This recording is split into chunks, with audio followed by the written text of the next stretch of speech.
Girls who are choosing to work on the street are the girls that were choosing to work in the strip clubs 5 years ago.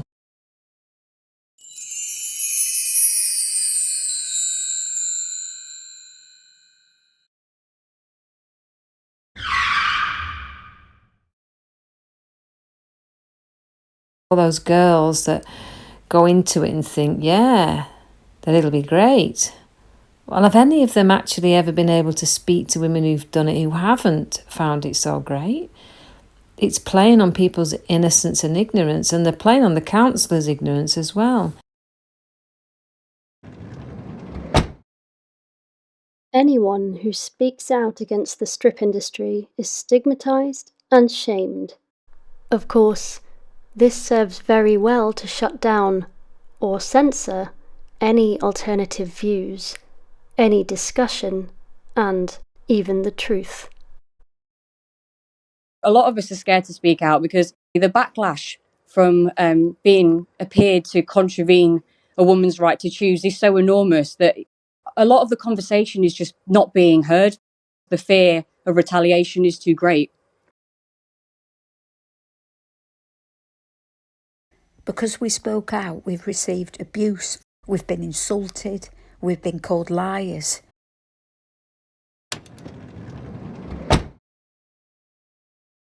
I thought, well, I'm a sex object anyway, I might as well make money from it.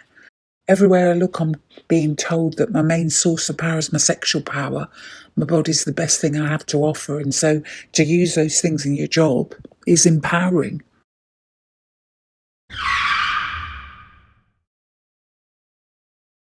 Women aspire to the industry because of this myth that you can become famous and rich.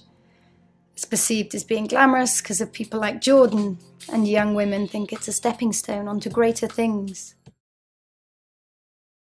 The clubs target very young women, often teenage girls. Of course, you're much more impressionable to the lies that they feed you of all these riches and high self-esteem.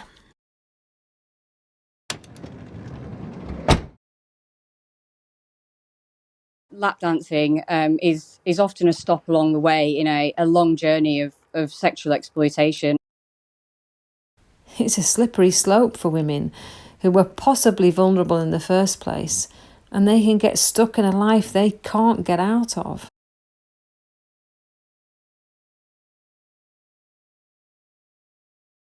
In the industry, I met some of the strongest and the most incredible women, but every single one had experienced abuse. Most didn't even recognise it as abuse.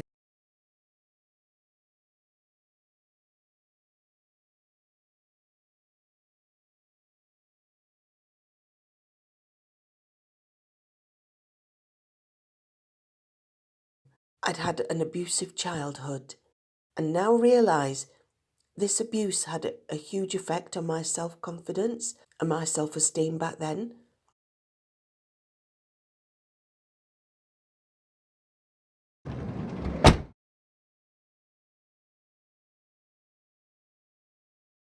Once you start in the industry, you have so much invested in pretending it lives up to the hype, that you're making loads of money and you're so sexy and so glamorous, so empowered. If we admitted how bad the situation really is, we wouldn't be able to live with ourselves.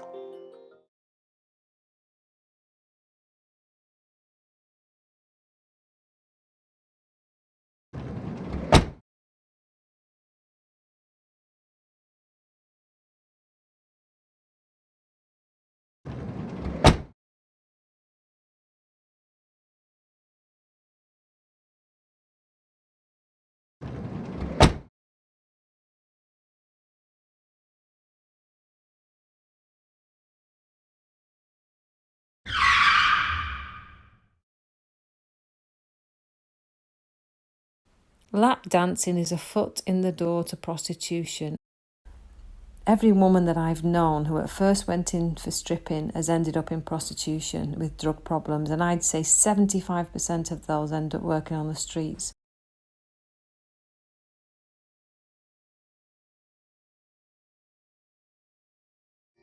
For every Jordan, there are millions of girls who will never become famous. who will either go into prostitution as they get older or give up the industry and do something else.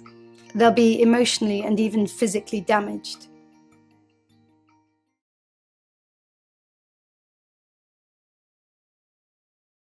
To anyone who says that the girls are choosing to work there, I'd say that the self-esteem and the psychological effects of being in that situation can last for years.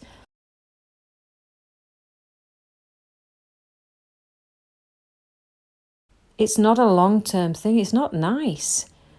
It's not something you want to be reminded of. You don't see many lap dancing clubs run by ex-lap dancers, do you?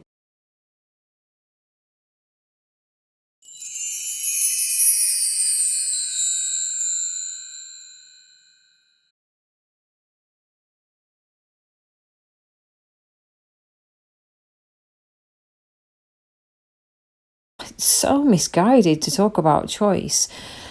We know women stay in violent relationships. That's not choice.